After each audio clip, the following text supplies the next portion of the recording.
Welcome to the Jack Mountain Bushcraft Podcast, episode 97. Welcome to the Jack Mountain Bushcraft Podcast with your host, Jack Mountain Bushcraft School founder and Master Main Guide, Tim Smith. I'm your host, Tim Smith. I'm a registered Master Main Guide and have been a full-time outdoor instructor and guide since founding the Jack Mountain Bushcraft School in 1999. We help people become more skilled, more knowledgeable, more experienced, and more confident in the natural world through our bushcraft and guide training semester programs and multi-week canoe and snowshoe expeditions. You can check out the show notes to all of our podcasts at blog.jackmtn.com. If you're interested in learning more about our college-accredited and GI Bill-approved programs, visit the Jack Mountain Bushcraft School on the web at jackmtn.com. And check out our online network and digital learning academy at bushcraftschool.com. Hello and welcome back to the Jack Mountain Bushcraft Podcast, episode 97. We are in the Guide Shack. And there are 7 of us and a dog. It's another chilly Aroostook County morning. We've got the stove lit. We're looking at the flames in there. And because we're very low tech in how we record these podcasts, we have a handheld audio recorder. We are crammed in here like a bunch of sardines stuck in a tin, sitting real close together so that the audio won't be terrible. So how are we doing this morning, guys? Good. Pretty good. Getting warmer. Getting warmer, yeah. So it's the end of week 8. We're actually recording this on Thursday, October 15th. Another frosty night in Aroostook County. And we're near the end of week 8. We're kind of wrapping up the fall 2020 Wilderness Bushcraft Semester. We've only got a couple of things left to do and a week left on the course, but we just wanted to check in with some of the folks who've been on this course and, get so that you people out there in podcast land can hear it direct from the horse's mouth. What do you mean, you people? Huh? I mean, the people out there, and I was referring to them as you. Ah, got it. Not you. You in a general term. Yeah, not like a baby sheep. No, that's a female sheep. EWE? A baby sheep is a lamb. Huh? And we're back to it. So you, those people out there in podcast land listening often hear about the goings-on around here through our filter, through Christopher and Tim's filter, but every now and then we like to get the people who are actually out here doing it, living it on a daily basis so that you can sort of hear direct from the horse's mouth. I don't know. All I'm coming up with was colloquialisms. Direct from them. More coffee needed. So it'll sort of be a bit of a question and answer, but I'm curious to see here, and we'll kind of go around the horn. Maybe we'll start with you, Josh. What was the sort of biggest insight that you've drawn from living outdoors for 8 weeks so far? I just say the big difference. I mean, you don't realize how much energy it takes to even just sleep in a tent for 9 weeks. You go in a warm shelter like this. I mean, you take for granted something like this after sleeping in the tent out in the cold. So definitely a lot of energy involved in just cooking open open fire and all that stuff. Yeah, maintaining your basic needs is it takes a lot of energy with no infrastructure. And the reason we love the fall semester is because when we start, it's summertime and you're running around in shorts and a t-shirt and swimming every day. And now we have a week left, but it's been consistently around freezing or below freezing for probably a week and a half, 2 weeks now. So it's like a lot of those things that you get away with in the summertime, you don't get away with when it's cold out. And that's a big lesson, I think. Yeah, for sure. How about you, Rafi? Biggest insight so far? I think it's cooking meals. I think it's, at the beginning it was very, fun to cook meals and whatnot. And then I think living outside, like as Josh said, being outside in tents and just everything else, the physical part about just the day, the activities that we do, the academic work, like literally everything. I've noticed that in the mornings I no longer have as much energy to cook breakfast, and I'm not eating as well as I did at the very beginning, but I think that has to do with energy levels and yeah. But you're, habitual consumer of energy drinks, right? That's true, yes. So you're making the claim here that energy drinks are not leading to an excess of energy? Well, that's how I'm getting through the final part of the course is energy drinks. Excellent. David, how about you? The same with them about the living in a tent. I woke up this morning and I said, "Oh, good, it's 36 degrees." Yeah, water bottle's not frozen. Right, and I'm from the South, so that wasn't, or I live in the South, so that wasn't a thing that I ever expected to come into my thought process. Good, 36. Things like changing your clothes in the morning, like on an angle because you're in a tent, and not sleeping under a roof or eating under a roof, and it's actually been really good. But at the same time, when I go to the diner in town, it's like, oh yes, a table. Yeah. Again, part of the intended learning outcome here is to recalibrate your personal baseline to the point where you're like, probably before this experience, you probably took tables for granted, right? Or like if it's raining and there's something over your head other than a hat, you're like, oh, okay. But now you really appreciate those things, and that's a good thing, I think, to recalibrate your baseline every now and again. We've got B here as the teaching assistant on this course, so I won't ask him what his biggest insights are because he's been living outdoors now since the spring.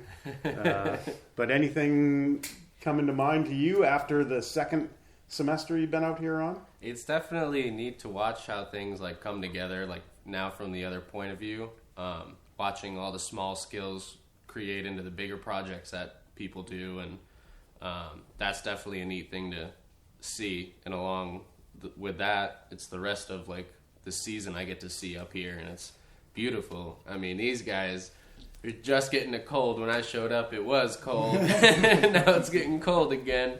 Yeah. So it's exciting. But not a whole lot of frost-free weeks up here. No. Not a lot. Any insights from you, John? I think for anybody considering particularly a 9-week course, they have to have a good appreciation for both the physical and psychological demands of a 9-week course.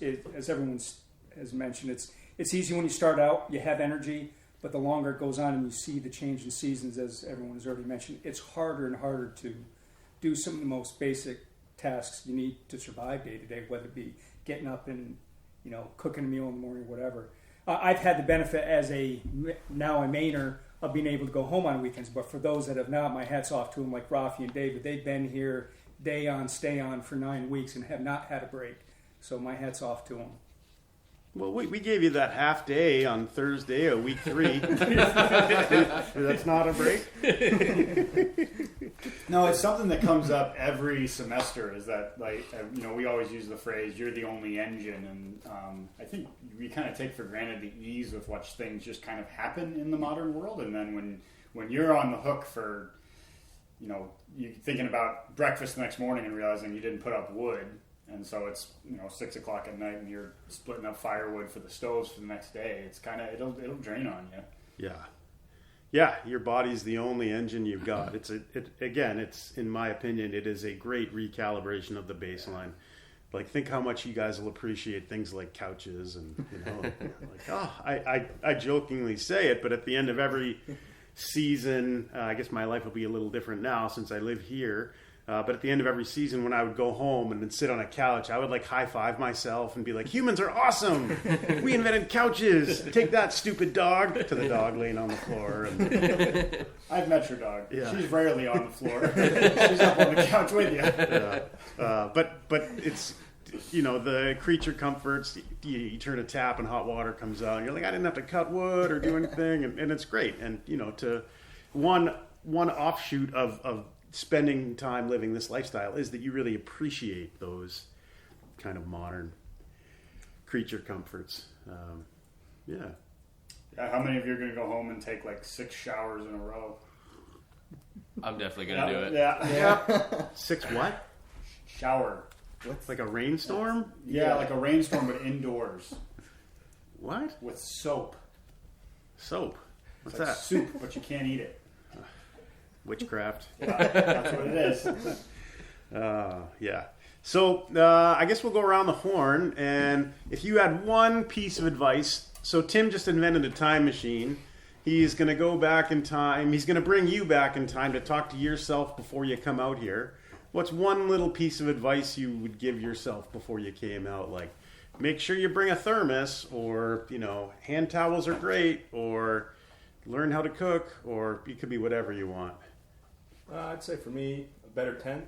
A better tent. And then pick a good spot in the beginning, because I picked a spot. It was just a little awkward, so sleeping in my tent was a little rough. And even after the shelters, I ended up just moving into the shelters because they're way more comfortable. Yeah. I've been sleeping under a tarp for the past 3 weeks, so. But a tent would be nice just for their privacy, but other than that, yeah, a better tent would be definitely a good thing. Definitely. But. And it's always important, like we talk about with shelters, is what are you sheltering from? Mm-hmm.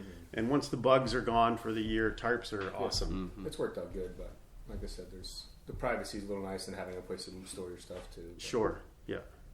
How about you, Rafi? I'd say learn how to cook a few meals. I think it's very important to come into this experience like just already having like certain meals that you can cook or play around with, switch out spices or whatnot. Just because if you come in only learning like maybe like the rice and beans, you're going to be eating that for the rest of your 9 weeks, and I don't know if other people can do that, but I can't. Have you heard of the elbow noodles and salt diet? No, I have not. Look into it. It might do you well. It's pretty easy to cook, and it meets all of your salt intake needs. I mean, nothing else, but at the very least, you got salt. Yeah. Being able to take care of your basic needs, super important. Yeah. David? I don't know that I would have an answer to that. I came in, probably I brought too much stuff. So I guess if I had some advice, it would be like our last trip we just took. Figure out what's the lowest baseline you could handle and go with that. I basically threw most of what I brought with me into my car and haven't touched it since week 2. And maybe just be more comfortable with the idea from the get-go of just being uncomfortable. It's easy now. I think not knowing what to expect in the beginning is the hardest part, and just being cool with that made things much easier for me. Be cool? You called me cool? Thanks, man. B is cool. B, if you were to go back to the spring and one piece of advice you'd give yourself, what would it be? I'll just jump in here real quick. His piece of advice would have been to not accept his TA position when we offered it to him at the end of the spring. Okay, one piece of advice other than that. For my class, like, I definitely would have packed less. The same thing, I'll piggyback on that. Like, you find out how comfortable you can be with a little bit of stuff, and as humans now, we don't really think about that because we have everything at the touch of our fingers. Just kind of like getting a better baseline yourself, like with everything that you need, like need. Do I need this or do I just want this? And I probably could have done it with a lot less gear. I think that would have been cool.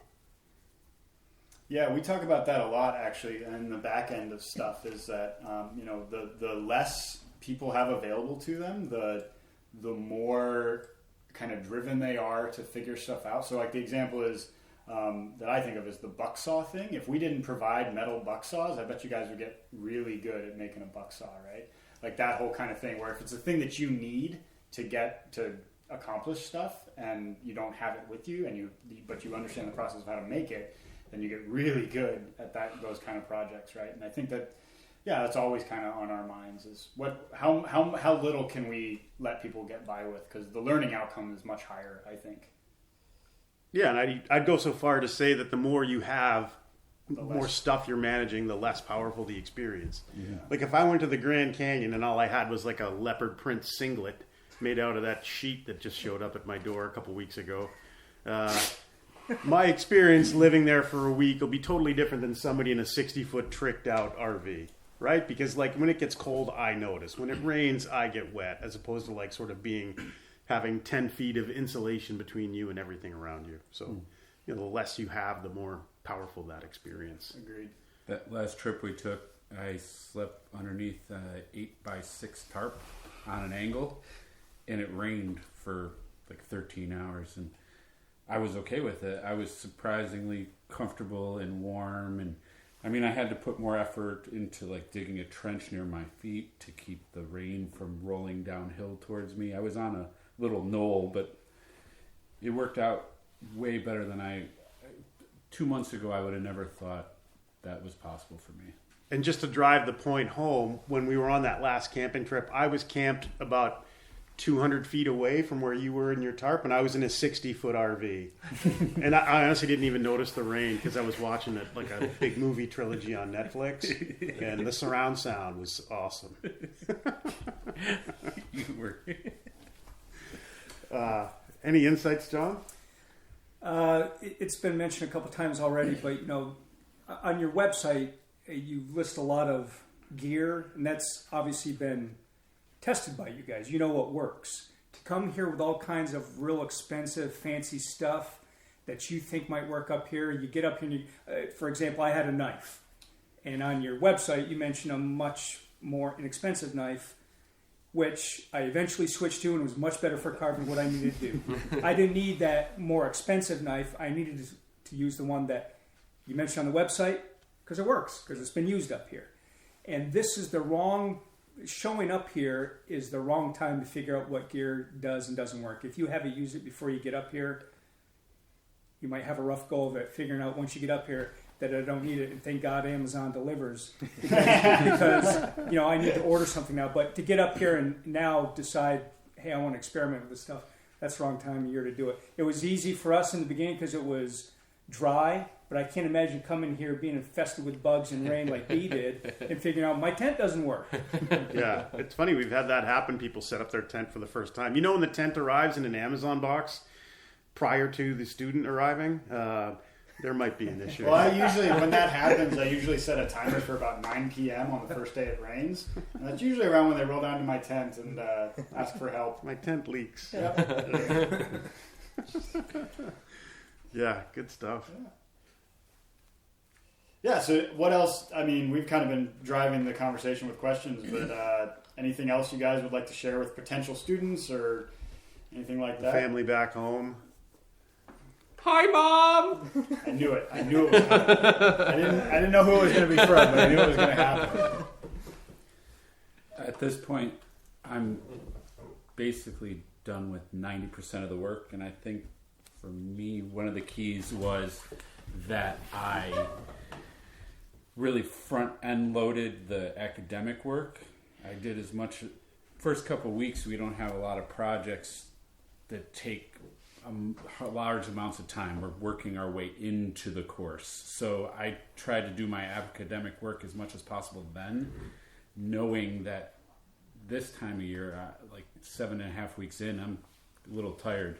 Don't really want to sit in a library, look at a book for so many hours. And so that would be my one piece of advice is do as much as you can in the beginning. Don't leave things to the end because it's going to catch up with you. It's going to sneak around. The end sneaks up very quickly. Yeah, you guys are all right on the cusp of the journeyman. And it's, when you come down to that kind of that edge, you don't want a lot of stuff to do. You want a couple of little tasks that you just got to get over the hurdle on, right? Time management up here is super important. Yeah. I think an insight I would provide to anybody considering this is that there are several readings that were set out a couple days before we came here, one of which was on expedition behavior.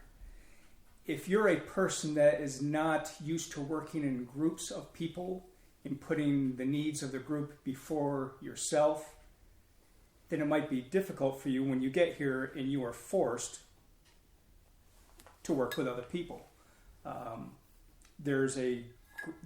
our group, there was a great range of ages, and some people are probably not used to working in groups given their inexperience in life, and it might have been challenging for them. And for others who have worked in big groups, it can be frustrating.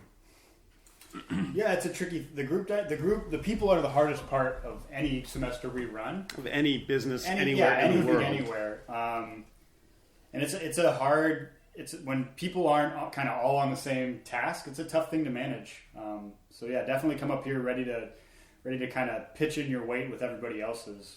Because the more moving parts there are in different places, the harder it is for. The harder it is for Tim and I to manage it, and probably the harder it is for you guys interpersonally. I always like to make the kind of quip that a short course is great. It's like, up to a week long, maybe even 2 weeks if you're on an expedition. It's kind of like going on a date or maybe 2 or 3 dates, right? It's kind of like fun. Everybody's on their best behavior. It's nice. The 9-week course is like a marriage or some other super long-term relationship, right? It definitely feels that way to me. You get pretty quickly, you get beyond I'm going to put on my best face and my cleanest, best clothes and honeymoon phase. The honeymoon phase ends rapidly, and then it's just like all the negatives, all the bad stuff. It can't be hidden for 9 straight weeks, right? So like that's the challenge, is that we are with each other 24/7, and we have super high moments and some super low moments, and everything in between, right? So to me, in my mind, that's the challenge. We're wrapping up the 50th long-term course that I've run over the last 21 years. And that, if I'm giving advice to someone who says, hey, I would like to embark on a similar career trajectory, I would just say study those soft skills, because they're everything with regards to managing a group or keeping people from stabbing each other, things of that nature. Yeah, a lot of times when people come up here and they want to, get into the industry or get into guiding and stuff, and they want to know what skills they need for all of that, and the bottom line of it is like Tim said, like putting on your best face. Like even when the last thing you want to do is smile at people, you got to be able to do that, because it's not about you. It's got to be about what everybody else in the group needs. And in some groups that works out really well, where everybody is kind of thinking that way, and those are the ones where it's magic. But sometimes it's harder. Sometimes it's harder to manage that. But yeah, the people skills are always the hardest, or the people problems are always the most difficult to manage. Yeah. But it's also the place where you get kind of the biggest rush from doing it, and the difficult things are the opportunities for the greatest growth. Yeah. To use a weightlifting analogy, if you don't stress that muscle, it's not going to grow. Like if you just go out and do the same simple routine that's easy all the time, yeah, you're not going to get stronger, better at it. Yeah, cool. Some good insights. Yeah. So we're like Tim said at the beginning, we're kind of wrapping up week 8, and then we're heading out on our solos. And you guys are, and we turn you guys loose for. I'm just going to insert the inevitable joke here for your week and a half of mandated therapy. Yeah, we've made that joke 800 times on this podcast, and I'm not tired of it yet. No. But I'd be curious what you guys. Tired of getting contacted by all the therapists looking for work, though. Yeah, we should talk to them about that. Referrals and stuff. But I'd be curious to hear what your guys' sort of trepidations or excitement about the solos are. Are you guys just ready to not have to talk to anybody for 3 days? Or that's how we design the course. Is that when you're at the level of disgust with everybody else around you, and you're like, I don't want to talk to another human being. Let me go frolic with the red squirrels. It's time for solos. That is such a weird mental image. I just pictured you skipping through the forest, waving your arms with a horde of red squirrels around you, just all screaming, at riding across them like a wave on a surfboard. I'm like a 1991 Axl Rose. And the squirrels are the audience, and I dove, and they're all handing me stage diving? Is that what they call that? Crowd surfing? Crowd surfing with red squirrels. That's going to be the title of my autobiography. There you go. But yeah, I'd be curious to hear any insight or sort of thoughts about that coming up now that you guys are kind of at the end of this. I guess the biggest thing is not sick of the people, but after 9 weeks, but then 3 or 4 days by yourself, can you entertain yourself and be all right with yourself for 4 days with no distractions? That's the point of the exercise, right there. Confronting yourself and being, well, I'm not that great of a person either. It's true. Because I have an advanced level of this, I don't even have to go out for 4 days to realize I'm not a good person.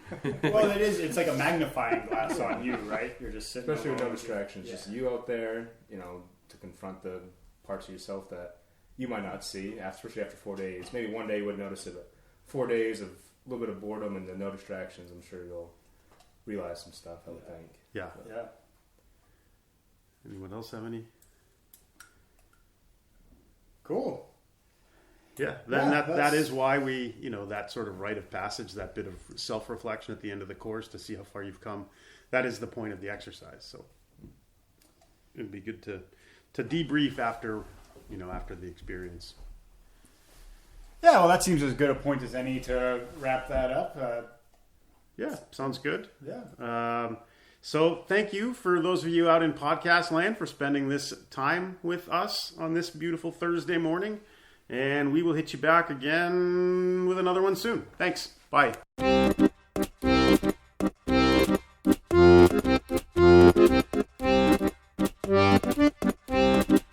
You have been listening to the Jack Mountain Bushcraft Podcast. For more information on our professional wilderness guide training programs that are college accredited and GI Bill approved, visit us on the web at jackmtn.com.